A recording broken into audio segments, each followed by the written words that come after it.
Welcome to My Health, My Way, a podcast dedicated to empowering and supporting women living with endometriosis, adenomyosis, and infertility. We are your hosts. I'm Alana, Marketing Business Manager, and Sarah, a functional diagnostic nutrition practitioner. We are here to bring you stories and insights from a holistic perspective.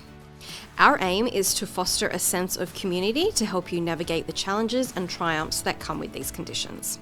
Get ready to embark on a holistic adventure with us. Welcome to My Health, My Way, where health meets functional wisdom. Hi Zoe, how are you? Hi Sarah, I'm good. How are you? I'm great. Thank you for coming on today onto the podcast. Now, we have worked together for quite some time now, actually, and you joined the Endo Thrive Tribe last year in September, right? Was it? Yeah. It's been quite some time. I love your story. Obviously, you've got Baba now, so little Noah. How old is he now? He just turned 6 months. Wow. And now, when you were first diagnosed with endometriosis, how did you initially react to the diagnosis? Or tell us a little bit about, I guess, your journey. How long did it take you to get diagnosed, and kind of like what emotions did you go through? Yeah, so quite a few years ago now, I noticed that I had a little bit of pain around my ovaries, and I knew that it wasn't normal. So I went to my GP and I was just basically told, oh, it's just ovulation. Don't worry, it's fine. And I was like, okay, no worries. And then it was another couple of years and it was still sort of there. And I thought, nah, like something's up. So I went to another doctor who took it a bit more seriously and thought, okay, it could be something like endometriosis. Let's send you off to a specialist and get checked out. And then again, the specialist was a little bit unsure. Like he thought, nah, it's probably not endometriosis because it wasn't presenting like how you would expect it, like excruciating pain and all that stuff. But I was like, no, I'd like to investigate further. And so we went through and did the laparoscopy. And yes, it was endometriosis. And at the time when I was first diagnosed, I was quite anxious and stressed because, you know, when you do your own research, you see all the things about infertility and all the issues you have. And so my mind just went down that negative pathway and I thought, oh no, I'll never be able to get pregnant and I'll have pain for the rest of my life. But then after some thought, I decided, well, no, there is something I can do about it and I'm sure I don't have to be on the pill forever. And that's sort of what led me along this path. Yeah, amazing. And did you feel like, actually, what were your main symptoms back then initially? I know there's like a little bit of bloating and stuff like that, but what other symptoms did you have? Yeah, it was mainly the pain and the bloating. I think they were the two main ones I remember. Yeah. There was probably a whole lot of others, but the main ones, yeah. And did you feel like you were supported by, I guess, the healthcare professionals that you were seeing at the time in terms of like what you can do about that, apart from just taking the pill, or was that pretty much what you were told? Yeah, that was obviously I had some excision done with the surgery. So there was that, but then after that it was like, yeah, just go back on the pill. And then I saw another specialist who again was just like, get on the pill and just get off it 3 months before you want to get pregnant. And I was like, well, I don't know if I love that option. Yeah. Because, you know, obviously it's quite common to not be able to get pregnant so quickly. I was lucky enough that I was, but I didn't expect that to happen. And so I didn't love that advice. Yeah, no, I get that. And I do remember when we first spoke, I think you were still on the pill. And I do remember from that conversation, I mean, it's quite some time ago now, but like I do remember, I think you were quite scared to come off the pill because I think originally you said something about like you were worried about the pain coming back. And And Yeah. yeah, and that was your concerns. And I think that, yeah, I remember I spoke to you and said, well, if you want to get pregnant, I guess we have to get off the pill, right? And then you did that. But I also remember that you were working, I believe, with a nutritionist at the time to help you with some of your gut symptoms.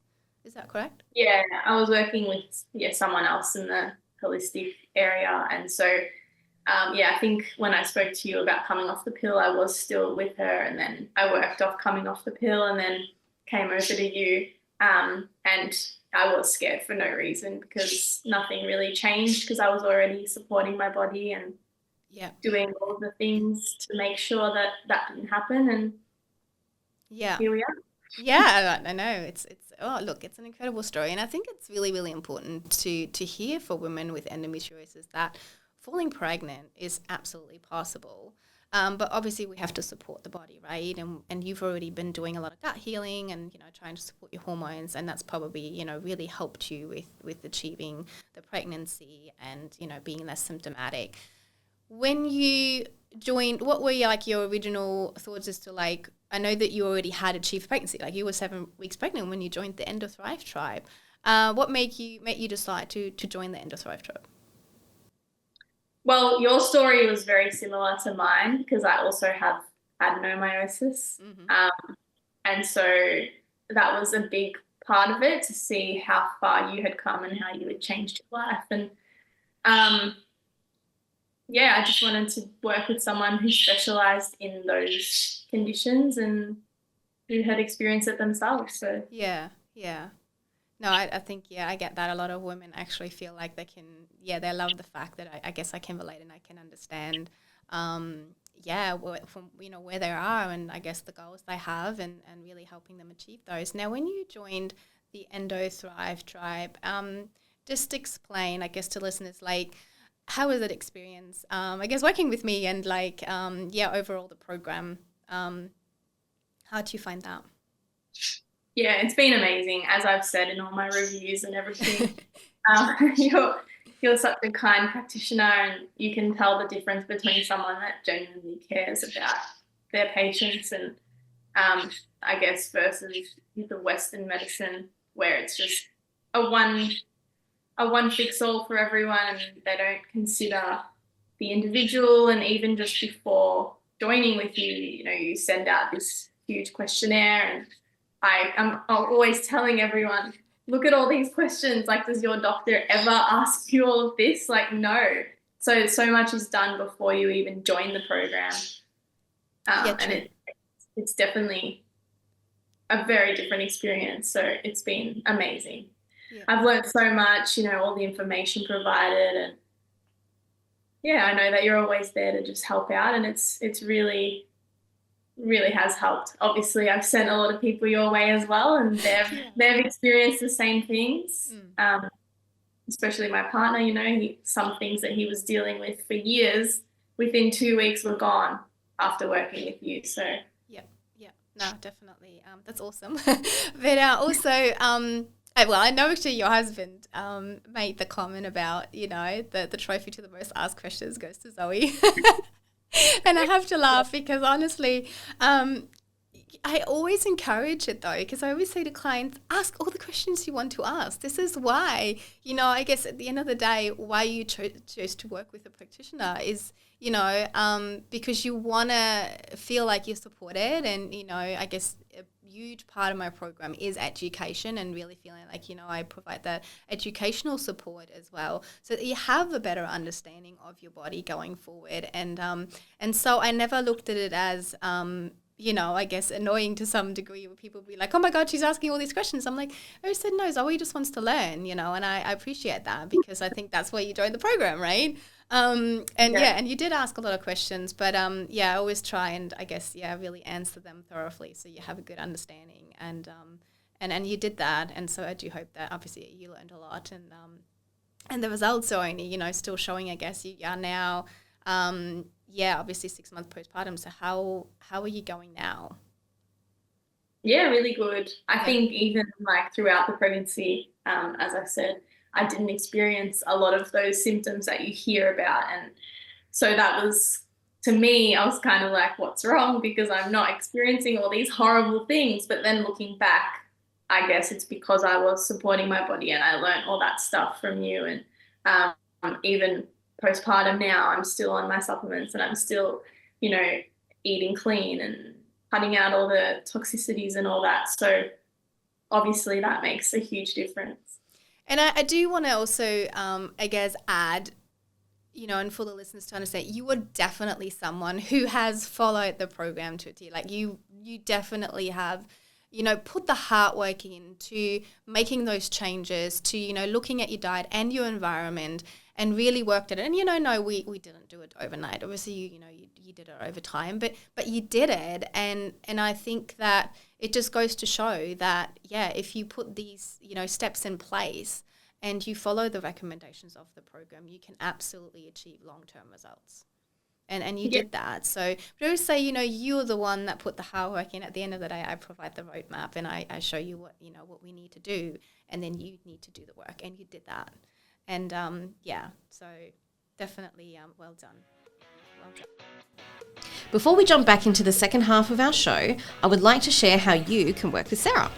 As a functional diagnostic nutrition practitioner, Sarah takes a holistic root cause approach to your well-being.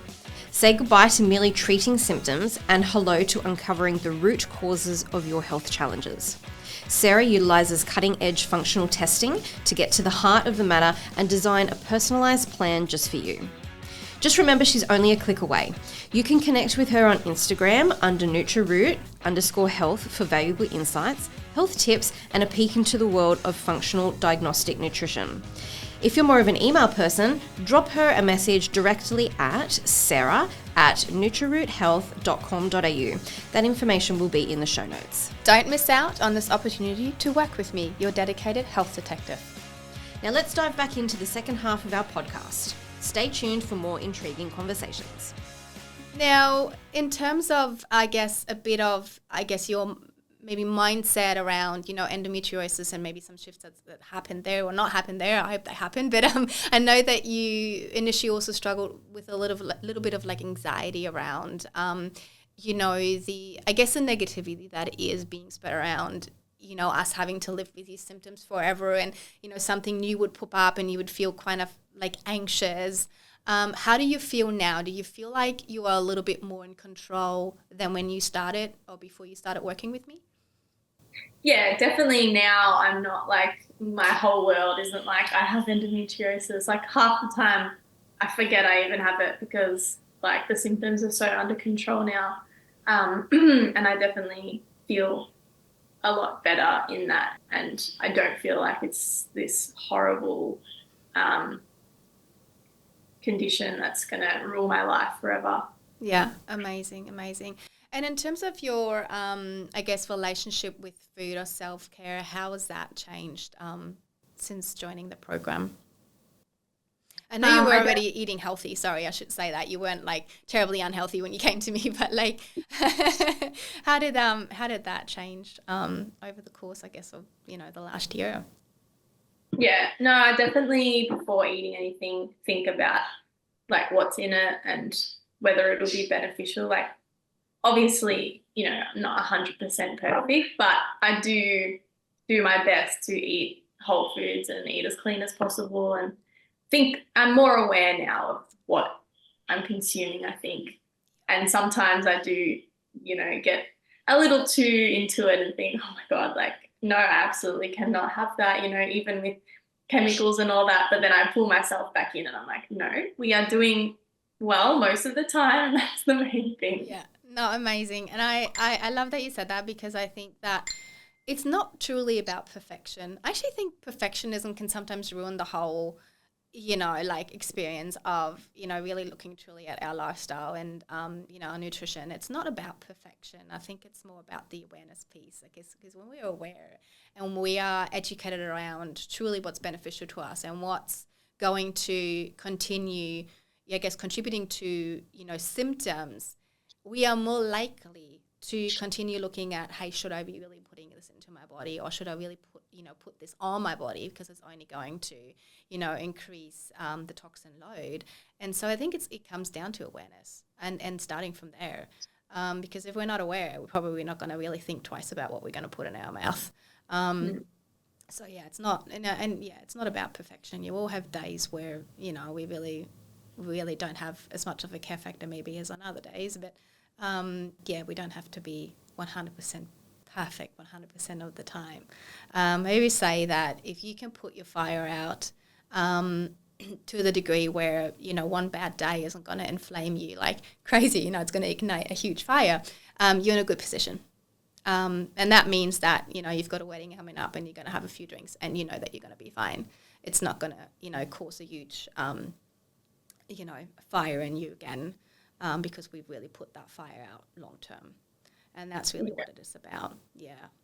And obviously, you don't want to have stress caused by worrying about that too much, because stress in itself is one of the worst things. So yeah. I know, and I know we talked a lot about it, is that, you know, and I agree. There's a reason why stress is like the, you know, one of the biggest killers in the world, because it truly does affect us on all levels. You know, the more cortisol we keep pumping out, the more our body is going to have to break itself down. And so stress is bad.